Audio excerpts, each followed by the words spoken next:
తక్కువ పెట్టుబడి, తరగని డిమాండ్, ప్రీమియం బ్రాండ్ సపోర్ట్ తో మిస్టర్ ఆప్టికల్స్ ఫ్రాంచైజీ మీకోసం. Call mister opticals today. 3 జనరేషన్లు చూశారు కదా సార్.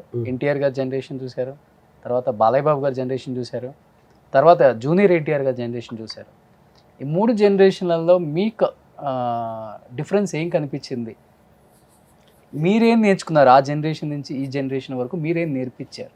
ఎన్టీఆర్ జనరేషన్లో నేను ఉన్నాను కానీ ఆయనతో చేయలేదు. నాగేశ్వరరావు గారితో చేశాను, నాగేశ్వరరావు గారికి రాశాను. ఎక్కువ కాకపోయినా 2 సినిమాలు నటించాను, 2 సినిమాలు రచన చేశాను. రాజేశ్వరి కళ్యాణం, డాడీ డాడీ దానికి రైటర్ నేను.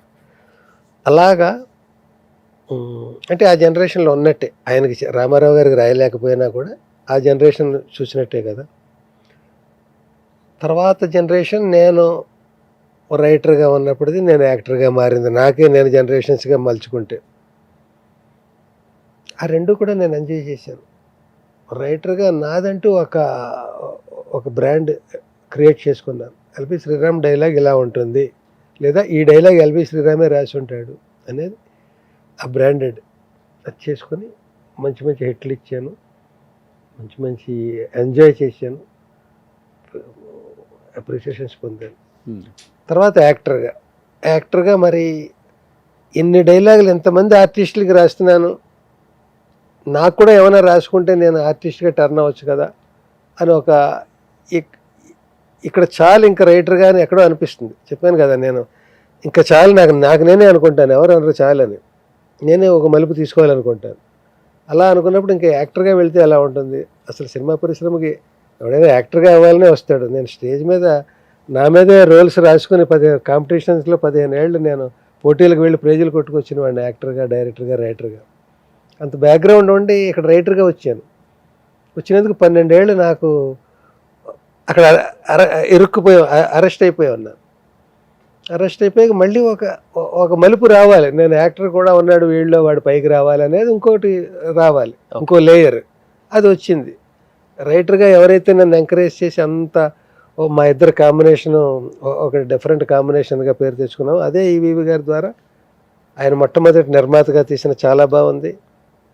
ఆయన డిఫరెంట్గా డైరెక్ట్ చేసిన అమ్మ 1వ తారీఖు, ఆ 2 నాకే ఇచ్చి నన్ను పెట్టుకుని చేసినది ఆ క్రెడిట్ అయిందే, ఆ గొప్ప అయిందే. ఆయన లేకపోతే నేను లేను.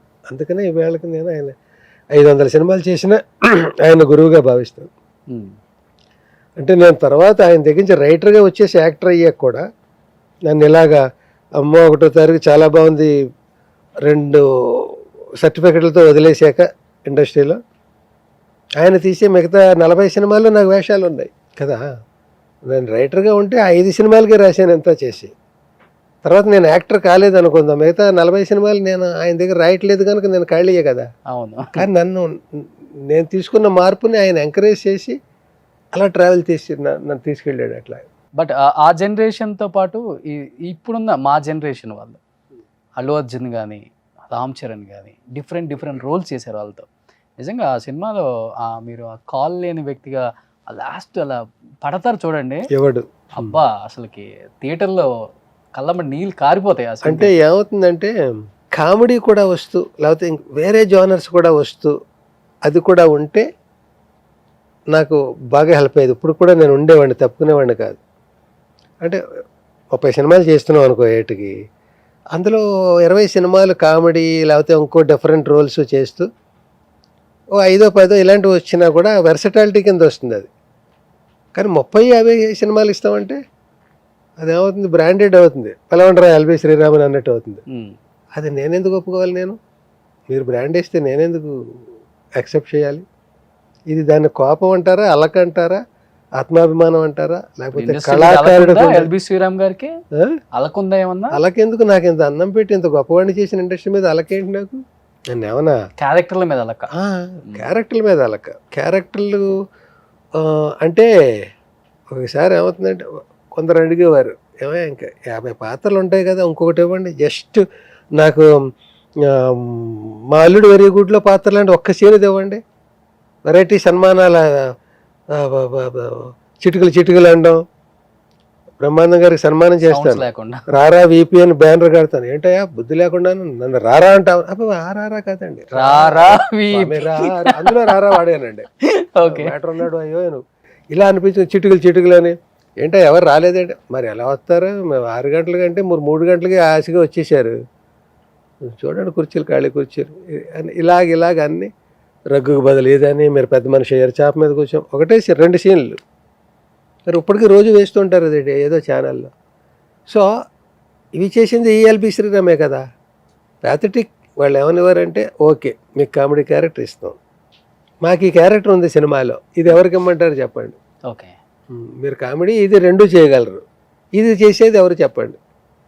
ఇది చేయడానికి ఎవరు లేరని నేనే బలిపేశాం అని నేను చేస్తున్నాను కదా ప్రతి సినిమాలో. అది ఇది ఇవ్వండి. మీరే ఒక డైరెక్టర్ 2 సినిమాలు, ఒకటి ఇది ఒకటి అది ఇవ్వని పోని. ఇంకా అంతే సినిమాలో మన బ్రాండ్ అంటే అంతే. జడ్జి వేషాలు అంటే జడ్జి వేషాలే, లేకపోతే ఇంకొక ఇలాంటివంటే ఇలాంటివే. అది ఎవరు అనాదిగా అలాగే బ్రాండెడ్గా అలా చేసేస్తారు కదా. కావాలని చేయరు కదా ఎవరు. ఎల్బి శ్రీరామ్ బ్రాండ్ చేసేయాలరా మన అందరు రండి అని ఒప్పందం అగ్రిమెంట్ చేయరు కదా. అవును. అలా గమ్మున వాళ్ళకి ఆ క్యారెక్టర్ ఉంటుంది. ఎవరు 2 వేషాలు ఇవ్వలేరు, ఒక కామెడీ ఒక సీరియస్. అలాగ బ్రాండ్ అయ్యి వద్దులే, ఇది వాళ్ళ తప్పు కాదు నా తప్పు కాదు, పరిస్థితి మనం తప్పుకుంటే బాగుంటుంది, మన జీవితం హ్యాపీగా ఉంటుందని నేను ఇట్లాగ ఇంకో యాక్టివిటీ పెట్టుకోవాలి కనుక ఇది పెట్టుకున్నాను. అందరికి ఇష్టమైన క్యారెక్టర్స్ చేశారు మీరు వాళ్ళ సినిమాలలో. ఇద్దరిలో మీరు అబ్జర్వ్ చేసిన పాయింట్స్ ఏంటి? యాజ్ యాక్టర్గా, యాజ్ ఏ హ్యూమన్ బీయింగ్గా తండ్రిని మించిన తనయుడు ఇక్కడ అనిపించిందా, లేకపోతే అల్లు అరవింద్ గారిని మించిన తనయుడు నిలబెట్టుకుంటాడని ఎవరిని చూస్తే అనిపించింది మీకు వెంటనే టక్కున ఒక్క ఆన్సర్లో చెప్పాలి అంటే? అలాగే ఇప్పుడు నేను రెగ్యులర్ సినిమాల్లో ఉన్నాను అనుకుంటే నేను అన్ని అవి ఫాలో అవుతుంటే టక్కున చెప్పచ్చు ఏది అడిగిన. మీరు వర్క్ చేసిన 4-5 ఏళ్లుగా నేను దూరంగా ఉండి ఎలా దూరంగా ఉన్నానంటే ఇప్పుడు ఎవరెవరు ఉన్నారో నాకు నిజంగా తెలియదు. మీరు వర్క్ చేసినప్పుడు ఎందుకు తెలియదు అంటే ఇది పూర్తి చేసేస్తా. ఎందుకు తెలియదు అంటే నేను అందులోంచి తప్పుకున్నానంటే మళ్ళీ ఆ వేషాలు కాక వేరేది ఇస్తే వెళ్దాం అని అలాగే అది అయినప్పుడు నేను పేపర్ తెప్పించలేదు. 2-3 పేపర్లు ఇంటికి వచ్చేవి. పేపర్ వద్దు, టీవీ ఏదో వచ్చి ట్రాన్స్ఫార్మర్ ఏదో కాలి ఇది టీవీ పోయింది, మళ్ళీ టీవీ కొనలేదు. ఇంట్లో టీవీ, నా రూమ్లో టీవీ ఇంకొద్దు అనుకున్నాను. ఎందుకంటే అవి చూస్తున్నప్పుడు రోజు సినిమా వార్తలు దాని మీద దృష్టి వెళ్తుంది. అందులో ఏ సినిమా ఉన్నాయి, ఎవరెవరు ఆర్టిస్టులు, నేను ఉన్నానా లేదా, నేను లేనేంటి, ఇంకా రేట్లు వస్తాయేమో. అసలు ఎందుకు దాని గురించి ఆలోచన ఎందుకు, అలా పీపింగ్లు ఎందుకు? మనం వద్దనుకుని వచ్చినప్పుడు వస్తే డిగ్నిఫైడ్గా బయటికి రా, లేకపోతే ఉండి అక్కడ వేవరింగ్గా కన్ఫ్యూజింగ్గా క్లారిటీ లేకుండా ఉండకు. ఒక క్లారిటీ నాకు ముందు నుంచి నాకు నచ్చనిది చెయ్యలేను, నచ్చని చోట ఉండలేను, క్లారిటీగా చేయాలి అది చేసిన. అగ్నిసాక్షిగా పెళ్లి చేసుకున్నాం కదా, నీ కష్టాల్లో సుఖాల్లో తోడుంటాను ఏదో అని చెప్పాం కదా. అదే 31వ తారీఖులో కోర్టు సీన్లో ఈ డైలాగులు ఎక్కడి నుంచి వస్తాయి? మన గడిపిన జీవన విధానాల్లోంచి వస్తాయి. నాతో పాటు దానికి కూడా శిక్ష వేయండి ఎవరు అన్నారు. అది అగ్ని సాక్షిగా ప్రమాణం చేశాను కష్ట సుఖాల్లో తోడుగా ఉంటానని. ఇన్నాళ్ళకి నాకు జైల్లో ఎంత చోటిచ్చి అన్నం పెడతారు 2 పూట్ల, ఈ సుఖాన్ని దాంతో కలిసి పంచుకునేవాడు అంటే అది గుండెలు పిండేసే ఇది కదా. అది అప్పుడు ఆర్టిఫిషియల్గా వస్తాయి, ఇప్పుడు ఆర్టిఫిషియల్గా వస్తున్నాయి డైలాగ్స్. సో అవన్నీ ఎలా వస్తాయి? విలువలంటే ఇంకేంటి కొత్తగా? అంటే విలువలకి అంత వాల్యూ ఇస్తారు కదా, అండ్ పెద్దగా కాంట్రవర్సీలకు కూడా మీరు వెళ్ళరు ఎక్కడ కూడా. నేను ఎక్కడ ఇష్టం ఉండదు అసలు. అంటే ఒకనొక టైంలో ఎల్బి శ్రీరామ్ గారిని పీక్లో ఉన్నప్పుడు వేరే కమెడియన్ నిందించారు.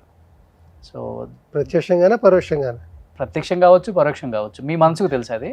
మనం ఎందుకులే, మనం హుందాగా ఉందాం, మాట్లాడే వాళ్ళు మాట్లాడుకుంటారు రకరకాలుగా, మనకి వద్దు కాంట్రవర్సీ అని తగ్గున్నారు. ఆ టైంలో చాలా బాధపడ్డారు, నొప్పించే మాటలు అన్నారని చెప్పి విన్నాను. దాంట్లో వాస్తవం ఉందో సరే ఉన్నా? సంఘటనలో వాస్తవం ఉందేమో కానీ మీరు చెప్పిన దాంట్లో వాస్తవం లేదు. రాజుగారి నోట్లోంచి చిన్న తాటాకు మొక్క ఏదో వచ్చిందంటే తాటి చెట్లు వచ్చేస్తునే దాకా వెళ్తుంది కదా. అది అలాగేదైనా ఎగ్జాగరేట్ అయ్యి ఉంటుందేమో కానీ నేను అలాగ వినలేదు. నేను ఆలోచించుకుంటే ఎందుకు నేను దూరం అయ్యానో ఓకే అని ఆలోచించుకుంటే ఏమో ఎవరికి మాత్రం ఏం పని ఇక్కడ. ఒకవేళ ఎవరైనా ఏమైనా చేయాలని ప్రయత్నించినా అల్టిమేట్గా చేయాల్సింది ఎవరు? మీరా? ఇంకొక మీరు చెప్తున్న ఇంకొక ఎక్సా వైయా జడ్డా గాడ్ జడ్ కాదు వై కాదు దేవుడు శిక్షించాడా ఇప్పుడు వాళ్ళని? దేవుడు ఒకవేళ నాకు చాలు ఇంకా వీడిని పక్కన పెడదాం అనుకుంటే దేవుడు ఆ రూపంలో వచ్చాడేమో, దైవం మానుష రూపేణ. అప్పుడు ఇలా చేసినవాడు కూడా దేవుడే. ఎందుకు అసలు ఆ అసంతృప్తిని ఆలోచించి, అందుకే నేను పేపరే మానేసాను, అది పీపింగ్ ఇది వద్దనుకున్నప్పుడు ఎవరు చేసి ఉంటారు ఈ ఆలోచనలు? ఎందుకు ఇంకో యాక్టివిటీ పెట్టేసుకుంటే ఈ ఆలోచనలే ఉండవు కదా. అందుకే పెట్టుకున్నాను కదా, ఆ యాక్టివిటీలో డబ్బులు పోతాయని తెలిసి పెట్టుకున్నాను కదా. ఎందుకు పెట్టుకున్నానంటే పోతాయని తెలిసి కూడా నేను పెద్ద సినిమా తీద్దాం అనుకున్నాం, ఒక ₹1 పెట్టాలనుకో, ఆ ₹1 డమాల్ అయిందనుకో సినిమా, నేను వీధిలో తలెత్తుకు తిరగలేను, ఇంట్లో స్థిమితంగా ఉండలేను, అన్నం తినలేను, పడుకోలేను, నిద్ర పట్టదు. ఆ ఫ్లాప్ను మోసుకుంటూ వెళ్ళలేము జీవితాంతం. అందుకని దీన్ని 100 షార్ట్ ఫిల్మ్స్గా చేద్దాం అనుకో, నెలకు షార్ట్ ఫిల్మ్ రిలీజ్ చేస్తే 7కి 12, ఎన్ని 12? 10 ఏళ్ళకి బతికేసి ఆ ₹1 నేను హుందాగా ఆర్గానిక్ కంటెంట్ చేస్తున్నాను, నాకు నచ్చింది చేస్తున్నాను, 24 క్రాఫ్ట్లు డీల్ చేస్తున్నాను. ఎల్బి శ్రీరామ్ మంచి నిర్ణయం తీసుకున్నాడు. ఇవేళ అంటున్నారు, ఆ వేళ పాపం ఏదో షార్ట్ ఫిల్మ్స్ చేసుకుంటున్నట్టున్నాడు అన్నారు కదా అని అంటారు కదా. మరి ఏమన్నారో నేను వెళ్ళి వినలేదు కదా, నేను ఇండస్ట్రీలో ఉంటే కదా, ఉండి ఓ వేషం వేసి వస్తుంటే నా చెవులకు వినపడేలాగో నా చాటును అంటే నా దాకా వచ్చి ఉండేది. నేను బయటకు వచ్చాక నా పనిలో అన్నాను. కొందరు బహుశా ఇలా అనుకుని ఉంటారో, ఇలా ఎవరో అన్నారండి అన్న ఇలాంటి చెదురుమదురు మాటలు ఉంటాయి. ఎలాంటిది, ఆయన లేడుగా, సినిమాలో యాక్ట్ చేయట్లేదు కదా, ఆయన వద్దని వెళ్ళిపోయాడు కదా అని ఇలా ఇలా ఇలా ఏవేవో ఉంటాయి. అందులో ఏవో మనకు తెలియదు. మనకు తెలియని దాని గురించి బుర్రపాటు చేసుకుని పొల్యూట్ అయిపోవడం ఎందుకు? తెలిసి ఉన్నది ఏంటి, ఇంకో వ్యాపకం పెట్టుకున్నాను నేను. హాయిగా నలుగురికి కుర్రాళ్ళని ఎంకరేజ్ చేస్తున్నాను, వాళ్ళతో రోజు వాళ్ళతో గడుపుతున్నాను, వాళ్ళని ఎగిరి గంతులు వేస్తుంటే మందలిస్తున్నాను, వాళ్ళు బాగా చేస్తుంటే అభినందిస్తున్నాను, నాకు కావాల్సింది వాళ్ళతోటి షేర్ చేసుకుంటున్నాను. నేను చెప్పాల్సింది వాళ్ళకే కనుక. అలా ఎవరో ఒకరు కొత్త వాళ్ళు అమెరికా నుంచి కూడా నా దగ్గరకు వస్తూ ఉంటారు. ఏంటంటే అమెరికాలో పనిచేశానండి, యూఎస్లోను 3 ఏళ్ళు, బీటెక్ అండి, లేకపోతే బీఈ అండి. మరి ఎందుకు మానేశారు, ఇండియా ఎందుకు వచ్చేసారు? అది నా మనసు అక్కడ లేదండి. డబ్బులు వస్తే డబ్బు మీద లేదండి దృష్టి, మరి ఎందుకు మీద, సినిమా ఫీల్డ్ మీద. నా దగ్గరికి ఎందుకు వచ్చారు, మీ దగ్గర పనిచేయడానికి? బీటెక్ ఏంటి, అమ్మ నాన్న ఇవన్నీ, డబ్బా జాగ్రత్త నాన్న చదువు నాన్న, కాన్వెంట్ నాన్న, బస్సు వచ్చేస్తుంది, ఇలా తయారు చేసి పంపిస్తే, నేను బీటెక్ పంపి అమెరికా దాకా పంపితే, అక్కడి నుంచి 3-4 ఏళ్ల తర్వాత వద్దు మనం ఉండాల్సింది అక్కడ వెనక్కి వచ్చేయడం ఏంటి, నా దగ్గరికి రావడం ఏంటి, నేనే పక్కకుండా ఏదో షార్ట్ ఫిల్మ్స్ చేసుకుంటూ ఉంటే